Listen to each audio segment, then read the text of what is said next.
Halo teman-teman YouTube, bagaimana nih harimu? Kenalan dulu yuk, nama aku Nindya Ayu Acara dari Keperawatan UPI 2021 kelas 1A. Di sini aku akan membahas tentang struktur dan fungsi sel. Pengertian sel. Sel merupakan unit dasar dan struktur fungsional terkecil dari makhluk hidup. Sel dapat melakukan proses respirasi, perombakan, penyusunan, reproduksi melalui pembelahan sel terhadap rangsangan. Ini dia berikut merupakan gambar struktur sel. Pembahasan yang pertama adalah membran sel, merupakan selangkut tipis terluar, disebut juga sebagai plasmalema, berfungsi sebagai mengatur hubungan antar komponen dalam dengan komponen lainnya. Membran sel ini terdiri dari lemak, protein, dan karbohidrat.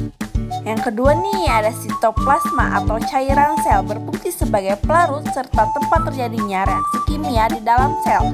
Cairan ini bersifat koloid yang mana berbentuk cairan campuran yang membentuk dua zat homogen. Nukleus atau inti sel berperan dalam mengatur aktivitas sel, biasanya berbentuk lonjong atau bulat.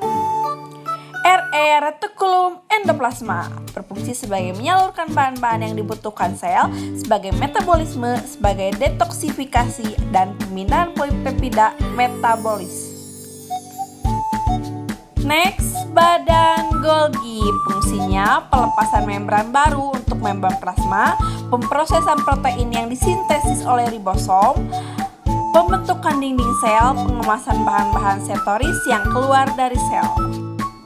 Ada ribosom nih, berfungsi sebagai berlangsungnya proses sintesis protein. Cirinya tidak memiliki membran sel dan terdiri dari protein dan rRNA. Selanjutnya ada badan mikro.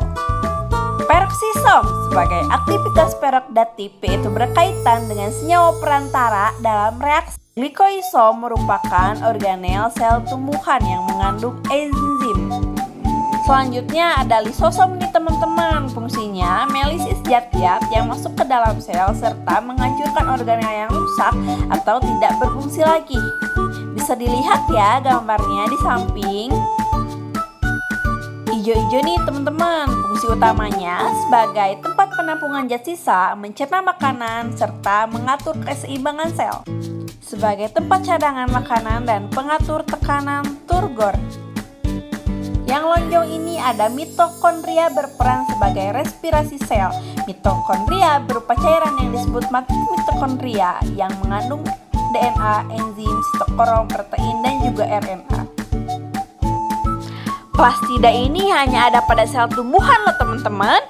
Fungsinya diantara lain tempat berlangsungnya fotosintesis, tempat pembentukan dan penyimpanan, tempat penimbunan protein, dan juga tempat penimbunan lemak. Banyak fungsinya ya. Terakhir banget nih teman-teman, ada sentrosom dan sentriol. Juga hanya ada pada sel hewan loh teman-teman. Berfungsi menggerakkan kromosom saat pembelahan sel. Berbentuk mirip bintang yang memanjang. Beres juga nih. Terima kasih sudah menyimak. Jangan lupa like.